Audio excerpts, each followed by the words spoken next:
If you're someone who really struggles with bunkers and you struggle to get out first time, this video is really going to help, because I'm going to show you the easiest way to get out of the bunkers every time.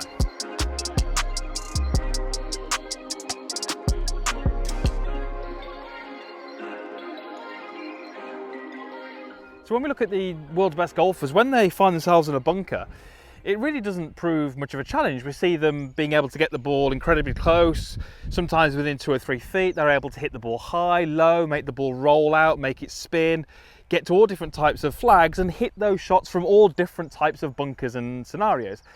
But for many golfers, and you may be one of these, your main job is just to get the ball out, hopefully onto the green, and have it only cost you 1 shot, because many golfers just rack up so many big numbers in the bunkers when it takes them 2, 3 or even more to get out. So in this video we're going to show you the simplest way to get out of the bunker. And the way I'd like you to think about bunker play is I like to look at it as levels. So what is level 1? Well, level 1 is, how do I get my ball out of the bunker? Once we can get that a little bit more comfortable, level 2 might be, well, how do we start to change how far the ball goes?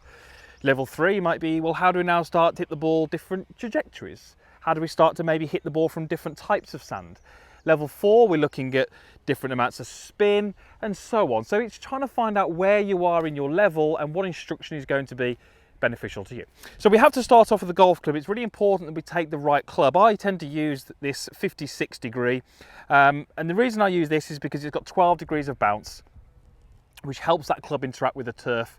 Not the surf, the sand in this case, a little bit better. The bounce is very much how the sole is designed and how rounded it is. The higher that number, generally speaking, the easier that golf club is going to move through the sand.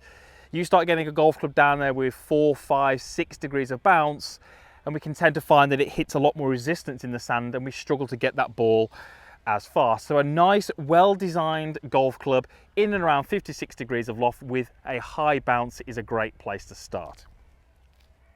So setup is really important. We have to be able to create this good setup each time, enable us to hit the ball as we want to get it on the green.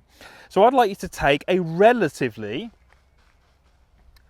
wide stance. Now this wouldn't be probably as wide as a driver, but it'd certainly be probably wider than any shot I would hit from this distance normally from the fairway or the rough. So a fairly wide stance. Then we have to get our feet set in. Now this does 2 things. Number 1, it tends to lower me down. Gives me a greater chance of hitting the sand before the ball, which is really important.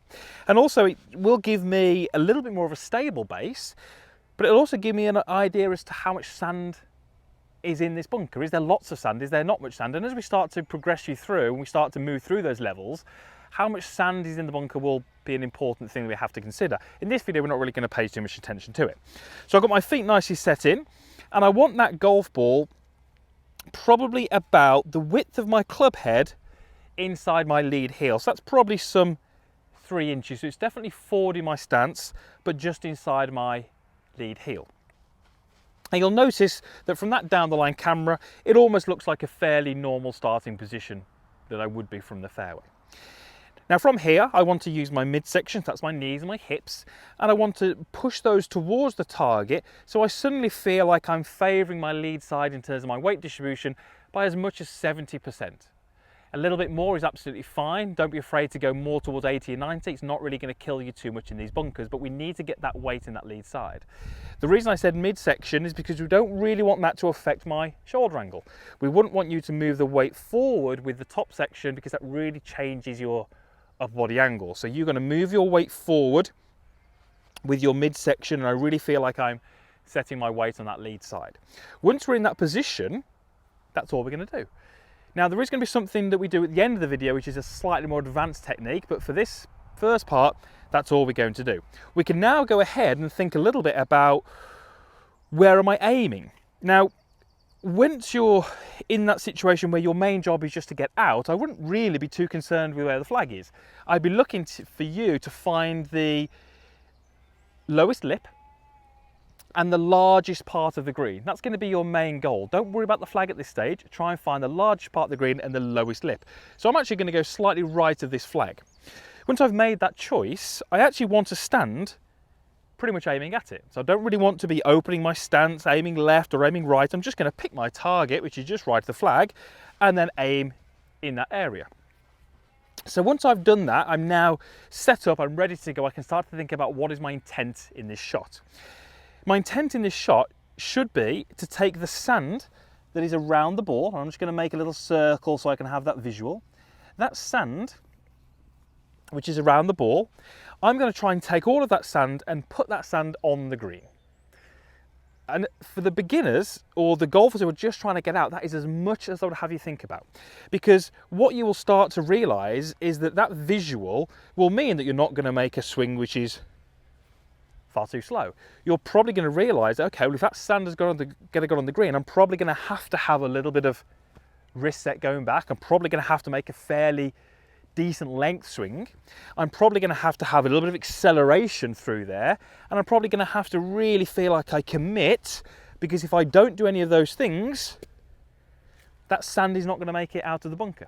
So having that in your visual and your concept is really good. So I've got my weight left, ball position forward, and all I'm going to do is going to hit the sand that's around the ball onto the green.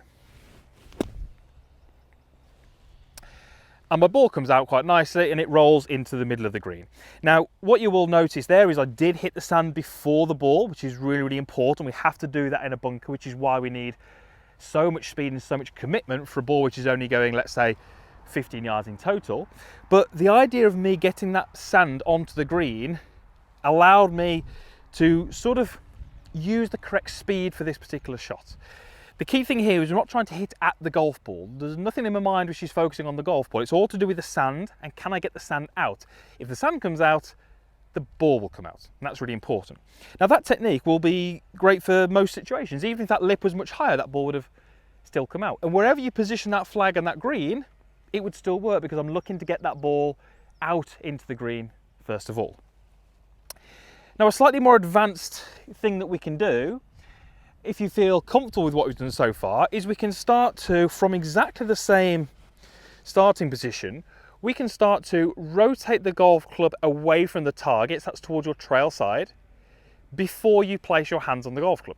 So now I've got exactly the same hold on the golf club, but you'll notice that the golf club is rotated to my right. It almost looks as if, when I set it behind the ball, it almost looks as if the golf club is pointing way out to the right of the target. Now, why would we do this? Well, the reason we do this is because it actually exposes or lowers the trailing edge of the golf club. Now, the trailing edge of the golf club is really well designed to skip through the sand. And when I do that, it actually gives me a greater margin for error, because if I hit the sand a little bit too soon, the club is not going to dig, it's going to skip through the sand. I'm still going to get a good result. So most golfers who are fairly accomplished at the game, who are especially comfortable in the bunkers, will have the club face open, as we call it. The key thing was I didn't grip it and twist, I twisted it and then gripped it. Now notice how I'm still aiming in the same place, and my intent is going to be exactly the same, that I'm trying to hit the sand onto the green. And again, the ball comes out nicely. Now, why wouldn't we open the face for every golfer? Well, whilst opening the face does actually give you a greater margin for error, some golfers, as soon as they see that club face open, it just really throws them out and they start swinging across the ball, or they just feel very, very uncomfortable looking down at something that they're not used to seeing. So on paper, opening the face makes bunker play much easier, but in reality, for some golfers, it can just put them too far out their comfort zone and it actually makes the results worse. So my advice to you, if you're really struggling to get out the bunkers, would be play them with a very, very square face. Once you feel comfortable, you can then start to look at opening the face. But as you can see, a square face still allows me to get plenty of height and gets my ball onto the green nicely. So if you're struggling to get out the bunkers first time, we really need to get you to the point where you can get it on the green and use a putter as your next club. That's really, really important. Get the setup sorted, have the concept right, use those things, a little bit of practice, and I guarantee you will not fear the bunkers as much as you currently do. Once you've done level 1, you can then progress to level 2, 3, 4, and at some point you will be an absolute wizard from the bunkers and you'll be able to get up and down each and every time. Thanks for watching. Usual stuff is down below. Love to hear your comments on this particular video. Give it a thumbs up if you liked it. And if you're not already, please subscribe to the channel. It is absolutely free. I'd love you to be part of my community here. I really believe these videos can help you play some of your best golf. Hopefully we'll see you back here again soon.